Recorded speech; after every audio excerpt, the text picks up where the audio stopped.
Hey, today I wanted to talk about something different because the past couple days the channel has barely been about gaming. It's been about my physical and mental health, and I kind of want to break away from that. I will say that the past 2 days I felt increasingly better, which leads me to believe that it's all just been anxiety, which is what lots of people have said. I've talked to other people about this over the past week, and they've said that it's something that can happen when you have lots of anxiety. So, TLDR, as far as I'm concerned, that doctor was full of shit, giving me something as heavy duty as a blood thinner when I was visibly shaking from being that anxious.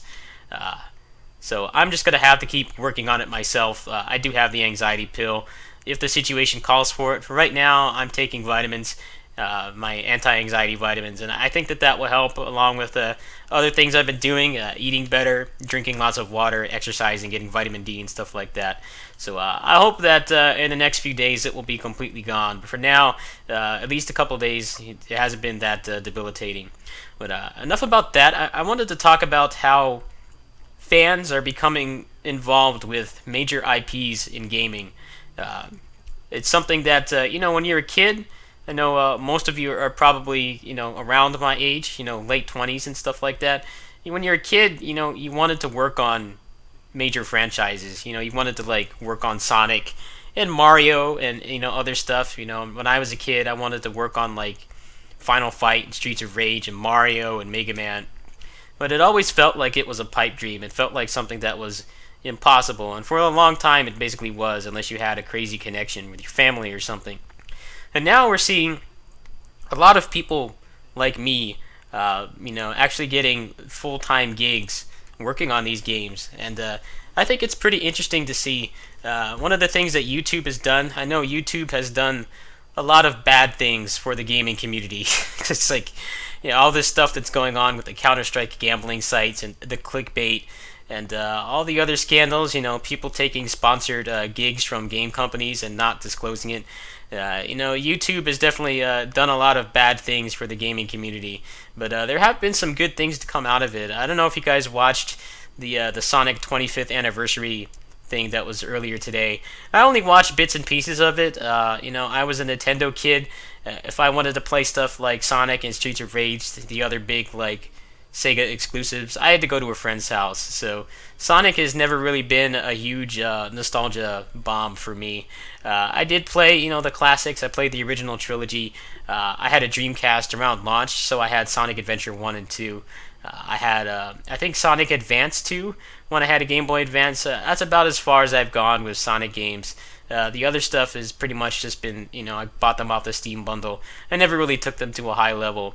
So I wasn't terribly interested, but what they announced was that there's going to be a new game called Sonic Mania, which is, I guess, supposed to be half remake, like half new content. Really nice pixel art. The art style looks great, but they actually have people from the porting and modding, or like ROM hacking community, working on the game, which I think is really cool because I don't know much about those guys. I'm not really involved in the Sonic community whatsoever. Like I have never been involved in that community outside of just like I watch the speed runs and stuff. Sonic speed runs are pretty cool. It's how broken the games are. I thought the out of bounds and shit like that.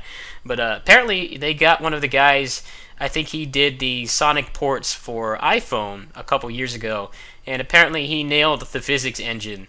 And all I know about Sonic is that that's something that people want more than anything. They want solid, accurate physics in the games, and if it doesn't have that, the game is pretty much just put on the stake. Like I know that's why people didn't like Sonic 4 because it didn't have the physics that people wanted. Now, obviously, I'm not anywhere near a hardcore Sonic fan. Like I played the biggest ones, the household name ones, and that's it. And I never was a speed runner of them or a hardcore fan or anything. But apparently people could notice that shit. I mean, I'm no different. I can notice. I play something like Basara, and a move comes out slower or something. A casual fan will not know or care. The move is there. The same move is there. That's all that they need. But if you're a hardcore fan, you notice that shit. So apparently they got him working on the physics of the game, and I guess that means that it's going to have really good controls and gameplay and responsiveness and stuff like that. I think it's really cool to see. There's always been this negative stigma towards fans working on major franchises like that because of all the armchair game reviewers and shit posters on forums. The whole internet outrage culture on social media like Twitter and Reddit and stuff like that. They make the fan base look worse than it actually is. For every 100 people that shit post and don't add anything constructive to the community at all, you have like 2 or 3 people that can do, they can do a really good job, if they're actually given the chance to work with the IP. It's a really amazing opportunity for them to do that, and we're starting to see that happen a lot more often now. You may remember back when DMC Definitive Edition, when they were doing the marketing for that for a few months, you might remember that I've talked about this before, so I'm probably kind of retreading here, but you probably noticed that the level of play in those videos was like way more than what you would expect from a promotional video from the official developer or publisher.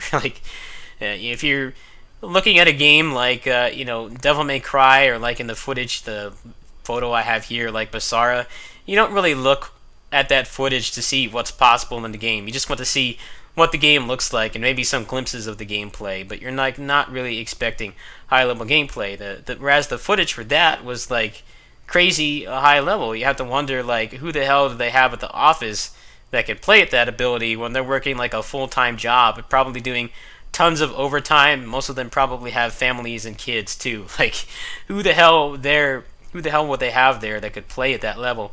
What actually happened was they flew out Sam D. Sam D's a really cool guy. I used to talk to him a lot on Steam a couple years ago, back before the definitive edition for DMC was announced.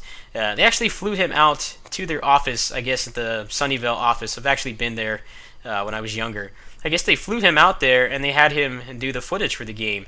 It's like that's something that I'm really happy to see. I'm glad that these companies are opening up their IPs to people that can do a good job. Like one of the issues we have right now is that everyone my age, they want their childhood IPs to come back, be it for nostalgia. Most people just want to relive their childhood, but there's also the main issue right now is that AAA gaming has grown so stagnant and limited, and it's basically just the same two genres over and over. So there's a lot of fatigue. I mean, even people that are heavy into open world games and stuff are starting to get tired of them too, because it's the only thing that you see from the big name publishers.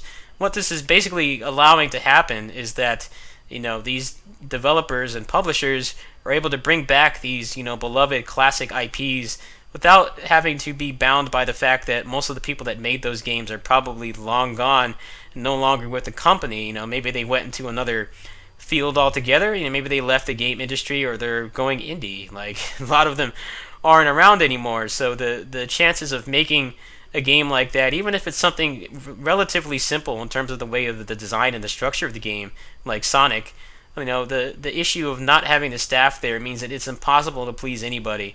Whereas now we're seeing stuff like this Sonic Mania game coming out, where there's probably a couple people from Sonic Team that maybe are like supervising it or something, but it seems like the majority of the game is being done by the fans. Like they have the whole physics engine is being done by the guy who did the mobile ports for, I think it was Sonic 1 and 2. Like I said, I you have to correct me if I'm wrong. I don't know much about the Sonic community. I really don't follow it that much. But, you have a fan doing such a major aspect of the game, which is the physics, which is a big part of what makes a platformer enjoyable, even if you're not a hardcore fan. If the controls and the way that the character, reacts with the environment does not feel natural, the game is not fun to play. And that's a problem that we have with a lot of indie platformers. I mean, honestly, if you look at like Steam and stuff, you go to like the platformer tab, there's probably more platformers available now than like the height of the 16-bit era, where there was dozens and dozens and dozens of them. There's probably even more now. It's just the problem is that there's really only a select few that have such good physics and controls and gameplay that really emulate the classic experiences that we all long for, like Mega Man X, Mega Man Zero, the Sonic games and stuff like that. You have stuff like Guacamelee and Freedom Planet, 20XX, some of the other stuff I featured on the channel. It gets close, if not pretty much perfect, right on the ball in terms of emulating that classic experience. But a lot of them have really bad controls. The platforming does not feel good. I hope that this is something that will happen more in the future. Obviously, right now, there's a big nostalgia bomb for a lot of these classic IPs, and a lot of it isn't just because the fans of the original ones are getting older and want to relive their childhood. I think that's a very big part of it. We're all getting old. A lot of us are in our 30s now at this point. Like, we're all pretty much full-grown adults. That is a pretty big part of it, but a lot of it is just that the genres that we have available to us right now, at least from non-indie avenues or developers or studios, has been so limited since last gen. You get a lot of open world games and shooters and MOBAs and stuff like that, and that's pretty much it. There's like very little variety. It's kind of weird. Like the PS2 era, I consider to be one of the best eras of gaming, and it's not what I grew up with. I was already well into high school by the time that the PS2 came out. I was a freshman in high school when the PS2 launched, so it's not really a childhood nostalgia for me. The PS2 era was such a special era because the hardware was getting to the point where more could be done with games, and the hardware was a lot less of an issue than it was in the past. Like the NES era, the SNES era, they tried to branch out with stuff like racing games. You had stuff like Star Fox and Stunt Race FX, things like that tried to push the envelope, but the hardware was obviously not ready for it. If you go back and you play like Star Fox right now, that game runs at like 10 FPS. Like the console cannot handle it. It's a very ambitious idea. It was still a good game, but the hardware was just not there yet. The PS2, had a really powerful hardware for the time, and that's where we got stuff like the character action game genre. And we got MMOs like PSO2 and EverQuest and stuff like that. Really high quality racing games. There was so much variety in that generation, and as soon as we hit the HD era, a lot of that just went down the dumpster. You had the first few years where you had stuff like DMC4, Ridge Racer 7, and Ratchet and Clank and stuff like that was coming out. But towards the end of the lifespan, everything started to get more and more homogenized. So I think it's great that we're seeing more fans getting involved with these IPs, because it allows the people who own the IPs to keep those franchises alive without having to be bound to the fact that the original staff is long gone. We have fans that are actually intelligent and articulate and experienced enough that they can actually make a pretty good game with that franchise as long as they're given the rights to. So I'm definitely excited to see what will happen in the future. I mean, I would love it if I could work on like a Basara game or a Koei Muso game or something and like improve the combat. I would love it if the Streets of Fury EX developers got the license to Final Fight and an actual budget, and they were able to, make a really good game. Like, you play Streets of Fury EX, and it's obvious the game is developed on a shoestring budget, but you look at the gameplay, and that's some of the best gameplay we've ever had in that genre. It's just, you can't really tell at first glance because of the way that the game looks. The art style makes it look cheap, it makes it look janky, but the gameplay is really good. Maybe we'll see more of this happening in the future. I mean, imagine how awesome it would be if they got the hardcore DMC community, which I'm definitely not a part of anymore. But if you got people like Donguri, Lost Feather, Chaser Tech, like all those guys, like working on the combat for DMC5, like how amazing would that be? Like, they would have feedback from people who have put thousands of hours into those games and would actually be able to make detailed and intelligent, articulate, suggestions for the game. I hope that, these companies will continue to do this more often. I think what the reality is right now is that they can't really make big name games with these classic franchises because they're not going to sell enough to warrant the budget. So that's why we're getting smaller stuff. Like Sonic Mania is obviously a more small scale game. It's a pretty big deal for the people who like 2D Sonic, and from what little Sonic I've played, I've definitely enjoyed the 2D Sonic way more than the 3D Sonic. I tried to get into Generations, but I just couldn't really figure out how to make the characters move fast. I played a lot of Sonic Advance 2 in high school, and that was one that I liked the most. But I hope that this will happen more often. I think the indie scene has proved that you don't need a gigantic budget to make a good game. It definitely helps. It gives more leeway. It makes it so that these people that make these games don't have to live off ramen and water for months on end until the game comes out and pray that it sells. It is nice to have a security buffer in that case. But I think that this will happen more. I think even if you're not into Sonic, I'm definitely not a large Sonic fan myself.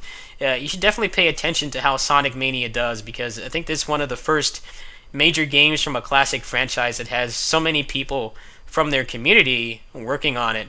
I think if the game does well, that maybe we'll see other companies kind of jumpstart their projects, and their kind of resurrect their old IPs with the fans and stuff.